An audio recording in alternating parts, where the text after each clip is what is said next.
Et pour cette campagne, une première au Burkina, la loi qui interdit l'usage de divers moyens de corruption et d'achat de conscience de l'électorat. Les gadgets sont souvent cités parmi ces instruments de la corruption. Pour ce début de campagne, comment la loi est perçue, comment les gadgets peuvent-ils influencer le vote? Élément de réponse avec Olopoda.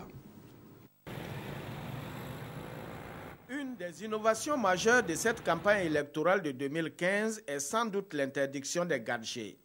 On se souvient, le 7 avril 2015, le Conseil national de transition adoptait cette loi qui prive aussi les partis politiques de toutes sortes de publicités.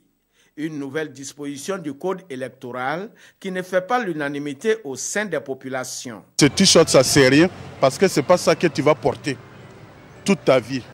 Tu es né, tu portais habit. Mais il ne faut pas que quelqu'un va venir avec un t-shirt ou une casquette pour te corrompre. On avait pu donner les t-shirts, les casquettes, parce qu'il y a des gens qui ne connaissent pas lire. Mais quand ils voient t-shirt, culture de cette partie-là, ils connaissent qu'il peut aller voter cette partie.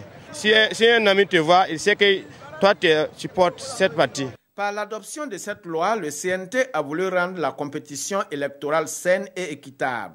Le débat d'idées et la force des arguments doivent désormais prendre le dessus sur la corruption électorale. Ça, c'est toujours la même. Il y a des candidats qui peuvent gagner. Les bonnes idées que les gens veulent, ce n'est pas tout ce qui intéresse les gens. C'est les bonnes idées. Celui qui va prendre à avoir de bonnes idées pour avancer le pays. La loi est à l'épreuve à cette campagne électorale qui s'ouvre ce dimanche 8 novembre 2015.